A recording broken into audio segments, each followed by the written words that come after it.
I am such a cowboy. I will listen to anything. People send me episodes. I get overwhelmed. I'll listen. I am like a very faithful partner, but I am the most slutty podcast listener. I whore around. I am a big old slut. I will love you for like 3 days and then I'll be like, what's your name? Be happy, happy, happy, happy.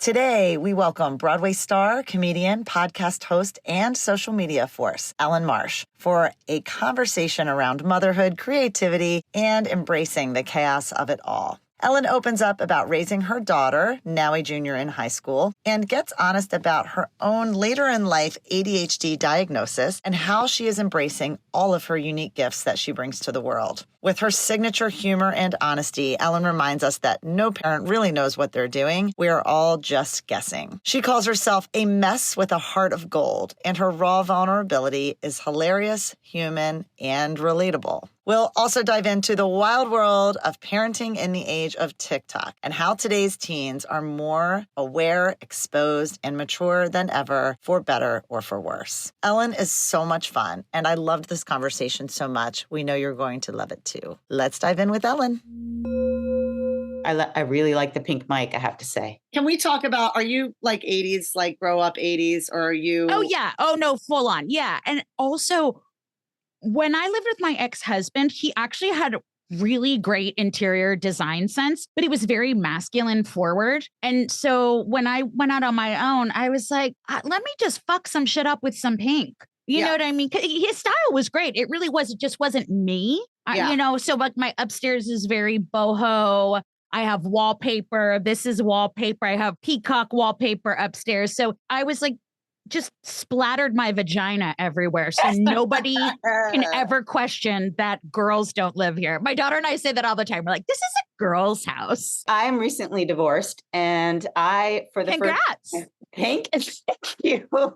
Thank you. Whenever someone's like, I'm divorced and like, I'm sorry, you're like, why? Hey, if it was good, we'd still be married. So congrats. We need to have more divorce parties. Go on. I too have a girl pad. I was like, okay, you guys, this is a girl's pad now. Like, yes, that can be your room. Yes, that can be your room, but it's kind of all of our rooms and the whole house. And whenever we have the kids have their friends over for sleepovers, they take over the whole house and we can do all this girl stuff, girl music. And we can have pink shit everywhere. And it's amazing. Yeah, y'all have pink couches. It's gotten a little, we're on the fence here. We're teetering towards like an Elwood Stan house. All your food is pink. Could you imagine? Steak. I'm just sitting here with cotton candy. I'm like, I don't know. Did we start yet? We're recording already. Ellyn, I have a question for you. Like, because your daughter's 16. Yes. So like, what has the last 16 years as an artist, split mom role of artist, creator, like what has this been like for you? And how do you feel like that's changed before kid? Because this is like the journey of, whoa, all of a sudden, what does that look like now? What does my art look like? And how do I give my time to that? What is that like for you? I mean, chaos. And there's that thing when you're a young mom and older moms look at you, you're on the subway or something and like your tits are leaking and you're so tired and you look a mess and, they go, oh, cherish it. It goes so fast. And you're like, Brenda, my tits are casting a shadow. Okay. They're so big. I'm wobbling to get out of here with that nonsense. And then you're like, oh shit, Brenda had a point. Brenda's right.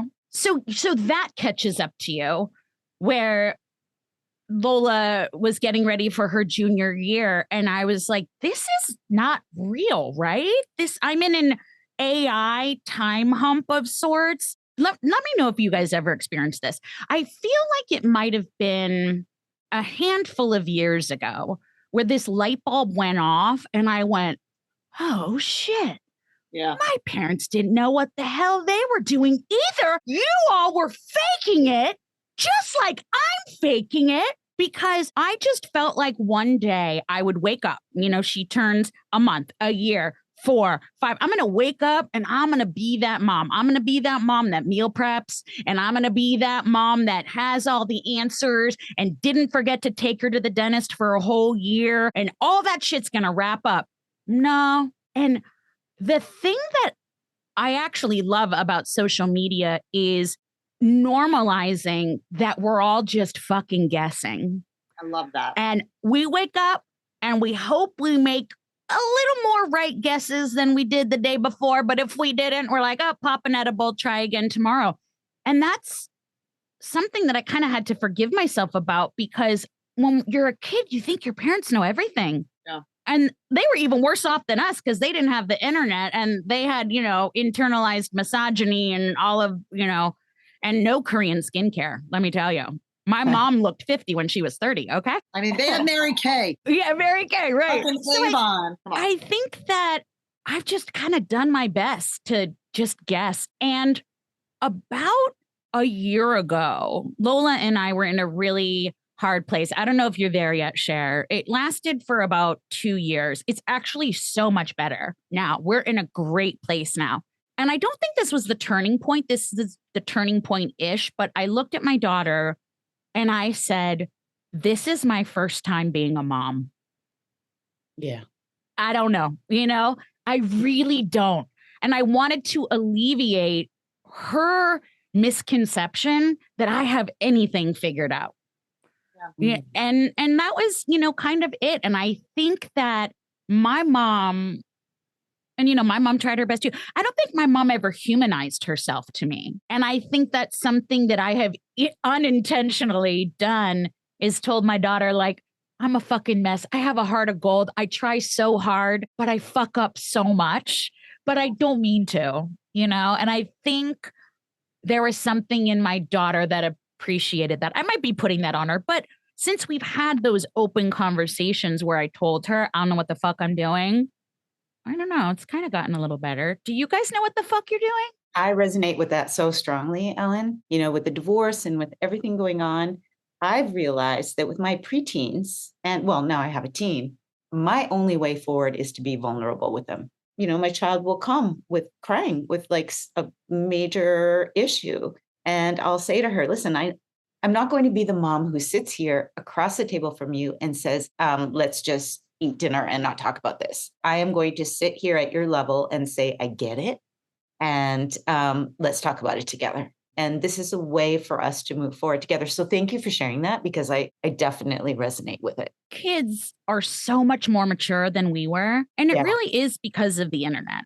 It really is. I always think I want to tell her before she learns about it on TikTok. Yes.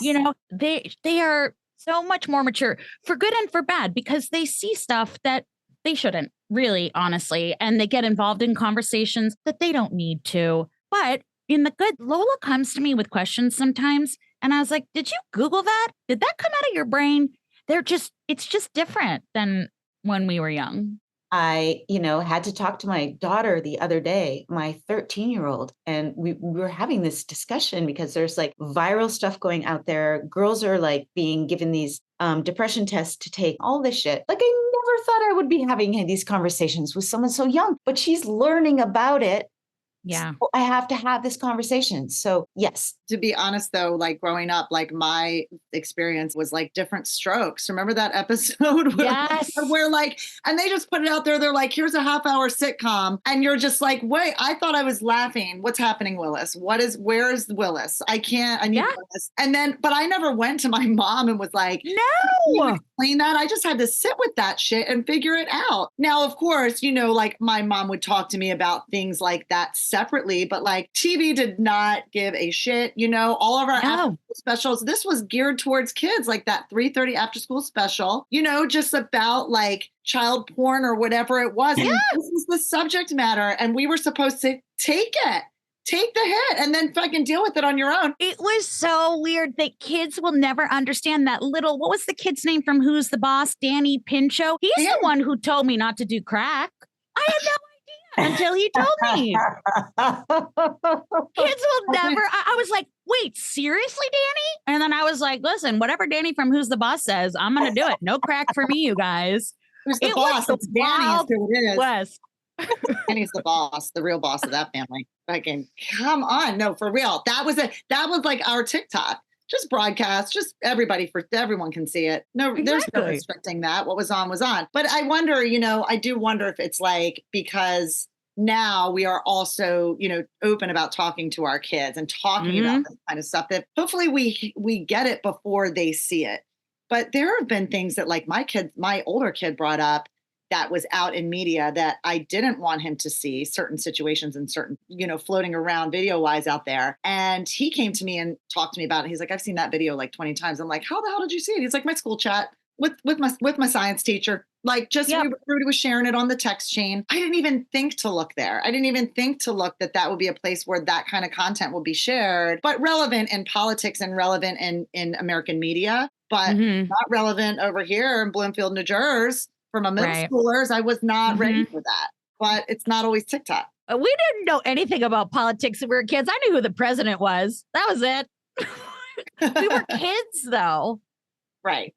We were kids, and we drank from the hose and played outside. Were we just always dehydrated? We never had water. I think so. Were we always dehydrated? That's what I'm wondering. Yeah, it circles back to Korean skincare. Yeah, I do think we were always dehydrated. Our skins thirsty, our bodies thirsty. Yep. Okay, so you're talking about, so chaos in the last 16 years has felt very chaotic for a number of reasons. And then does that feel the same in your creative and your artistic life? Like, do you feel like you've had sort of a handle on that, or does that also play into this sort of just fly by the seat of your pants and you're just going to do what comes next? I kind of have always thrived in the moment. I mean, I was late in life diagnosed with ADHD, which, we can talk about at another time. But because, things just sort of come to me. I mean, people ask me about like inspiration for content creation or inspiration for whatever comes up. And I just say, I don't know. Whenever it comes to me, I just, throw it into motion. And a lot of my ADHD diagnosis was my diagnosis was really transformative in that way. How old? As an adult. And I had the full diagnosis. So I had the psychological diagnosis where you sit down with the psychiatrist, but I actually had the whole cognitive testing, the 2-day long cognitive testing, because I really wanted to understand. Yep. But I think that my brain just has never stopped. And I thought everyone was like that. I thought everybody has these things and everyone hears a word and it associates with a movie or a song or a Broadway show. And I just thought everyone was like that. And then I started to learn more about what ADHD was really on TikTok. And I was like, oh, yeah, I do that. Oh, yeah, I do that. And then I started diving into it.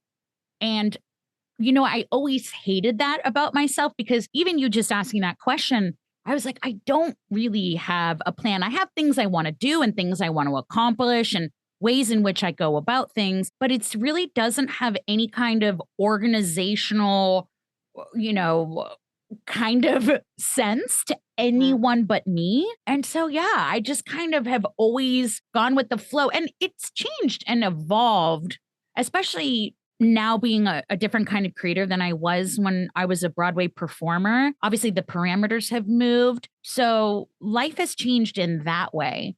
But I kind of have always not thrived in chaos. I'm making it sound like I'm a mess, and I'm not. I get things done.